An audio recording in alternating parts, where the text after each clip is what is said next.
రాష్ట్రంలో పెరోల్ వ్యవహారం పక్కకి వెళ్ళిపోయింది. నెల్లూరులో హత్యాయత్న రాజకీయాలు ముందుకు వచ్చేసాయి. వీటికి తోడు మీడియా పైత్యం ఒకటి తోడైపోయింది. ప్రజల సంక్షేమం కానీ ఇక్కడ ప్రజల సమస్యలు పరిష్కరించే దానిపైన ఏ ఒక్కరూ దృష్టి పెట్టకపోవడం దురదృష్టకరం. ఈ పెరోల్ వ్యవహారాన్ని ఒకసారి మనం చూస్తే ఈ శ్రీకాంత్, అలివేటి శ్రీకాంత్ అనే ఆయన ఖైదీ నెంబర్ 1435 నెల్లూరు జైలు మాన్యువల్ ప్రకారం ఆ రికార్డులో ఆయనకి ఆ నెంబర్ కేటాయించారు. ఆయనకి కుటుంబ ఆర్థిక పరిస్థితులను చక్కదిద్దుకోవాలని 30/7/2025 తేదీన పెరోల్ మంజూరు చేశారు, 30 రోజులు. సో దీంట్లో ఆయనకి ఆర్థికపరమైన పరిస్థితులు చక్కదిద్దుకునేందుకు వాళ్ళ ఇంట్లో ఏదో సమస్యలు ఆర్థికపరమైన కండిషన్ మీద ఆయనకి పెరోల్ ఇచ్చారు. అయితే ఆయన ఏదో గాయపడినాడనే కారణంతో హాస్పిటల్లో చేరడం, దీని వెనుక నడుగంటి అరుణ ఆయన ఏదో వివాహం చేసుకోవాలని ఆమె అన్ని సపర్యలు చేస్తూ హాస్పిటల్లో ఉండడం, అది రాసలీల డ్రామాగా బయట వచ్చేసింది ఒక వీడియో. కారణం ఏదైనా కానీ వీడియో బయట వచ్చింది.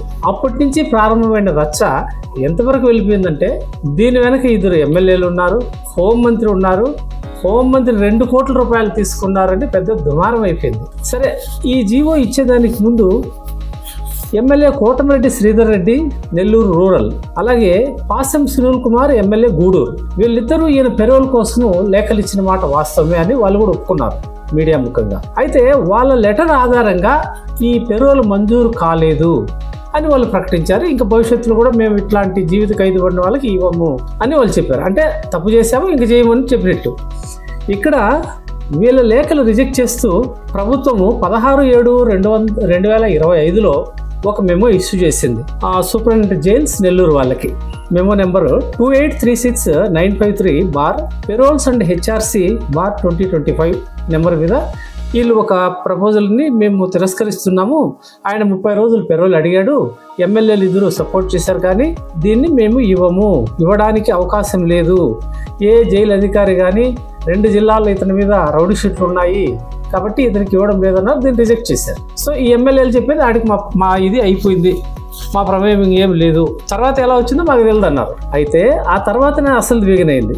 GORT నెంబరు 1267 30 జూలై 25వ తేదీన సో ఈ హోంశాఖ మళ్ళీ ఒక జీవో ఇచ్చేసింది. ఏమంటే ఈయనకి 30 రోజులు పెరోల్ మంజూరు చేస్తున్నాం కాబట్టి ఈయన ఆ పెరోల్ తర్వాత వచ్చి ఆయనంతటా ఆయన లొంగిపోవాలి, లేదంటే పోలీసులు తీసుకొచ్చి ఆయన హ్యాండ్ ఓవర్ చేయాలి అన్న కండిషన్తో రిలీజ్ చేశారు. ఈ జీవోనే అత్యంత వివాదాస్పదంగా తయారైపోయింది. ఈ మొదట మెమో ద్వారాతో ఆయనకి పెరోల్ రిజెక్ట్ చేసిండేటప్పుడు Kishore Kumar joint secretary to government home reject చేస్తే ఇక్కడ శాంక్షన్ చేసింది అధికారి కరెక్ట్గా ఎంత, ఇది 16, ఇది 30, 15 రోజుల వ్యవధిలో పెరోల్ కూడా శాంక్షన్ అయిపోయింది. శాంక్షన్ అయినప్పుడు కుమార విశ్వజిత్ ప్రభుత్వ ప్రధాన కార్యదర్శి, ప్రభుత్వ ముఖ్య కార్యదర్శి, హోంశాఖ, ఈయన పేరు మీద జీవో వచ్చింది. అయితే ఇందులో ఎలా వచ్చిందో నాకు తెలియదని అంతగారు అంటారు. అంతగారంటే మన గౌరవనీయులైన హోంమంత్రి. ఒక హోంమంత్రికి తెలియకుండా ఒక డిపార్ట్మెంట్ హెడ్ జీవో ఇష్యూ చేయడానికి స్కోప్ ఎక్కడా ఉండదు. జాయింట్ సెక్రటరీ తిరస్కరించినా, కింది వాళ్ళు ఎన్ని అడ్డంగా రాసినా, హోమ్ సెక్రటరీ వద్దన్నా మినిస్టర్కి ఖచ్చితంగా డిస్క్రిప్ట్ పవర్స్ ఉంటాయి. వాళ్ళకి తెలియకుండా ఫైల్ వాళ్ళకు వెళ్లకుండా ఈ జీవో విడుదలయ్యేదానికి ఎంత మాత్రం స్కోప్ లేదు. ఇదే విషయాన్ని వైఎస్ఆర్సీపీ నాయకులు కూడా చెప్పారు. ముఖ్యంగా 2 కోట్లు తీసుకొని ఏమో గోల్మాల్ చేసిందని తీవ్రమైన ఆరోపణలు చేశారు. అందులో వాస్తవాలు ఉన్నా లేకపోయినా అది తర్వాత తేలే విషయం. అయితే ఈ విషయంలో ఏంటంటే ఎప్పుడైతే కోటమిరెడ్డి శ్రీధర్ రెడ్డి, పాసం సునీల్ కుమార్ వాళ్ళు మేము ఇచ్చింది వాస్తవేనా అని ఒప్పుకున్నారో వెంటనే వాళ్ళు ఇంకొక ఆరోపణ చేశారు. అయ్యా వీళ్ళకి 24లో అంటే ఎలక్షన్స్కి ముందు వైఎస్ఆర్సీపీ గవర్నమెంట్ హయాంలో హోంమంత్రిగా వనిత, ఇప్పుడు అనిత, ఇంకొక వనిత, వీళ్ళ రామాయణము మొత్తం స్టేట్ అంతా ఊపేస్తుంది. వీళ్ళిద్దరూ కలిసి అప్పుడు ఆమె ఇచ్చింది. అప్పుడు ఆమె ఎన్ని రోజులు ఇచ్చింది? 45 రోజులు పెరోల్ ఇచ్చింది ఇదే ఈ శ్రీకాంత్ అనే రౌడీ షీటర్కి. ఆ విషయాన్ని వాళ్ళు బయట పెట్టారు. అప్పుడేంటి, Gudur MLA Kiliveti Sanjeevaiah, Chandragiri MLA chief whip, TUDA చైర్మన్గా ఉండే చెవిరెడ్డి భాస్కర్ రెడ్డి లేఖల మీద, వాళ్ళ సిఫారసు మీద ఈయనకి పెరోల్ శాంక్షన్ అయిందని వాళ్ళు ఒక విమర్శ నిర్దిష్టంగా చేశారు. సో ఈ 2 వ్యవహారాలను చూస్తే అప్పుడు వైసీపీ వాళ్ళు ఈ వ్యవహారంలో ప్రమేయం ఉంది, ఇప్పుడు ఈ హోంమంత్రి ఫెయిల్యూర్ కూడా స్పష్టంగా కనపడుతుంది. మామూలుగా ప్రభుత్వ యంత్రాంగంలో ఏదైనా ఒక అధికారి మీద ఆరోపణలు వస్తే ఏం చేస్తారంటే ఆ పై స్థాయి అధికారులు విచారణకి ఆదేశిస్తారు. ఇక్కడ హోంమంత్రి మీదే ఆరోపణలు వచ్చినప్పుడు హోంమంత్రి ఒక విచారణ చేయించుకుంటుందంట. ఇది ఈ గవర్నమెంట్ సెక్టార్లో ఎక్కడ మనం ఇంతవరకు వినలేదు. సో ఈమె కొత్తగా ఒక రాజ్యాంగాన్ని తీసుకొచ్చింది. ఇప్పుడు ఈ రాష్ట్రంలో ఒక్కొక్కరిది రాజ్యాంగం. నెల్లూరులో కోటమిరెడ్డి రాజ్యాంగం, మనకి తాడిపత్రిలో ఆయన రాజ్యాంగం, ప్రభాకర్ రెడ్డి రాజ్యాంగం. ఇప్పుడు ఈమె హోమ్ మినిస్టర్ కూడా ఒక రాజ్యాంగం తయారు చేసినట్టుంది. ఆమె మీద ఆరోపణలు వచ్చినప్పుడు ఎట్లా ఆమె కింది స్థాయి అధికారులు ఎలా విచారణ చేస్తారు? అది సాధ్యమయ్యే పనేనా? అసలు చట్టపరంగా అది చెల్లుతుందా?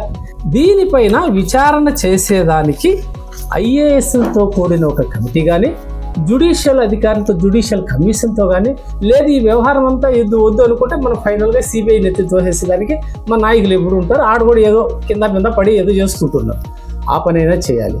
అయితే హోంశాఖలో ఇంత పెద్ద తతంగం జరుగుతుంటే హోంమంత్రి అనిత గారు తడబడిపోతున్నారు. మీడియా అడిగే ప్రశ్నలకు సమాధానం చెప్పలేకపోతుంది. ఇది కాకుండా ఇంకొక విషయాలు అడగచ్చు కదా అని మాట్లాడేస్తుంది పాపం. సో ఈ పరిస్థితిలో ఈ రాష్ట్రంలో ఒక ప్రభుత్వం అనేది ఉందా? అసలు చంద్రబాబు నాయుడు ఆయన ముఖ్యమంత్రిగా ఉంటున్నాడా? పవన్ కళ్యాణ్ ఉప ముఖ్యమంత్రిగా ఉన్నాడా? వీళ్ళిద్దరూ కీలకమైన నాయకులు కదా. లోకేష్ ఆయనకి మరి ఇంత ప్రముఖులు కనీసం మాట మాత్రంగానైనా దీనిపైన స్పందించారు. ఎంత అన్యాయమో చూడండి. ముఖ్యమంత్రి ఇంత వ్యవహారం నడుస్తుంటే 2 పార్టీల వాళ్ళు ఉన్నారు దీంట్లో. అటు వైసీపీ ఉంది, ఇటు టీడీపీ వాళ్ళు ఉన్నారు.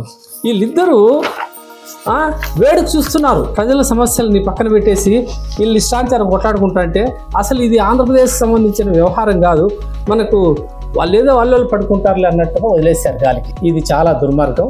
ప్రజలను తప్పుదారి పట్టిస్తున్నారు. అసలు విషయం ఏమంటే రాష్ట్రంలో ప్రతి రాజకీయ నాయకుని వెనకాల రౌడీ షీటర్లు, హంతకులు ఆటోమేటిక్గా రౌడీ షీటర్లు అయిపోతారు. కనీసం డజన్ల సంఖ్యలో ఉంటున్నారు. ఇది నెల్లూరు సంఘటన. నెల్లూరు ప్రశాంతతకు మారిపోయారు. అక్కడ ఎవరు దౌర్జన్యాలు ఇట్లాంటివి మనం ఎప్పుడు చరిత్రలో చూడాల. అయితే కోటమిరెడ్డి శ్రీధర్ రెడ్డి చుట్టూనే ఈ రౌడీ గ్యాంగులన్నీ తయారైనాయనేది ఇప్పుడు వినిపిస్తోంది. వాళ్ళకి సమీప బంధువు మాజీ మంత్రి కాకాని గోవర్ధన్ రెడ్డి అదే చెప్పాడు, నువ్వు తయారు చేసిన గ్రూప్లే కదా ఆయన ఇవన్నీ. వాళ్ళు రౌడీ షెడ్యూల్లో కూడా చెప్తున్నారు, మాకు కోటమిరెడ్డి శ్రీధర్ రెడ్డి అన్న దేవుడు. ఆయన తమ్ముడు గిరిధర్ రెడ్డి ఏకంగా ఈయన శ్రీకాంత్ జైల్లో ఉంటే ఏకంగా ఆయన పోయి ఆయన కలిసి ఏం మర్యాదలో ఏం సలహాలు తీసుకుంటున్నారో అర్థం కాని పరిస్థితి.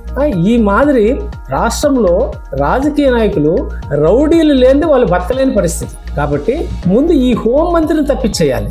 ఇంత పెద్ద ఆరోపణలు వచ్చినప్పుడు దీన్ని పవన్ కళ్యాణ్ గారికి అప్పగించాలి. ఎంతో కొంత న్యాయం జరుగుతుంది. ప్రజల నమ్మకం అంటే పవన్ కళ్యాణ్ మీద ఉంది. కాబట్టి ముఖ్యమంత్రి వెంటనే జోక్యం చేసుకోవాలి. ఈ హోంమంత్రిని తప్పించి ఈ మొత్తం అందరి ఎమ్మెల్యేల మీద ఆ పార్టీ ఈ పార్టీ అనే మాటే లేదు. మెయిన్ వీళ్ళ చుట్టూ ఎంతమంది రౌడీలు ఉన్నారు, వాళ్ళ హంతకులు ఎంతమంది, రాబరీలు చేసిన వాళ్ళు ఎంతమంది, ఈ కేటగిరీ వైజ్ నేరాలను లిస్టు తయారు చేసి ఈ రాష్ట్రానికి సేఫ్టీ ఆడిట్ అనేది ఒకటి ఖచ్చితంగా తయారు చేయాలి. ప్రతి ఎమ్మెల్యే కింద ఎంతమంది ఉన్నారు, అక్కడే లా అండ్ ఆర్డర్ ప్రాబ్లం వస్తుంది. ఇది ఎట్లో దారి తప్పి బయట వచ్చిన పిల్లల వ్యవహారం. లేకుంటే ఇది కూడా వెలుగులోకి రాదు. అందరూ దొందే, ఆ పార్టీ అంతే ఈ పార్టీ అంతే. కాబట్టి ఆంధ్రప్రదేశ్లో ముఖ్యమంత్రి గారు, ఉప ముఖ్యమంత్రి గారు, లోకేష్ గారు దీనిపైన సీరియస్గా ఆలోచన చేయాలి. మనం చూడండి, యూపీలో యోగి ఆదిత్యనాథ్ అనే ఒక గొప్ప ముఖ్యమంత్రి చూసాం. అక్కడ శాంతి భద్రతలు అదుపులోకి వచ్చాక అక్కడుండే ముస్లింలు, ముఖ్యంగా ఈ బీజేపీ ప్రభుత్వాన్ని వ్యతిరేకిస్తారనే పేరుండే ముస్లింస్ కూడా యోగి ఆదిత్యనాథ్ని ఆరాధిస్తున్నారు. సో రాష్ట్రం సుభిక్షంగా చల్లగా ఉండాలంటే శాంతి భద్రతల ముందు ప్రశాంతంగా ఉండాలి. నెల్లూరు ప్రశాంతత మేరిపోయిన నెల్లూరులో కూడా అరాచక రాజ్యం వెళ్ళిపోతుంది. ఒక ఆయన నన్ను చంపేస్తానని రౌడీలంతా మాట్లాడుకుంటున్నాను, వాడు తాగుబోతుల రెడ్డి మాట్లాడుకుంటే వీళ్ళకి భయపడిపోయింది అని.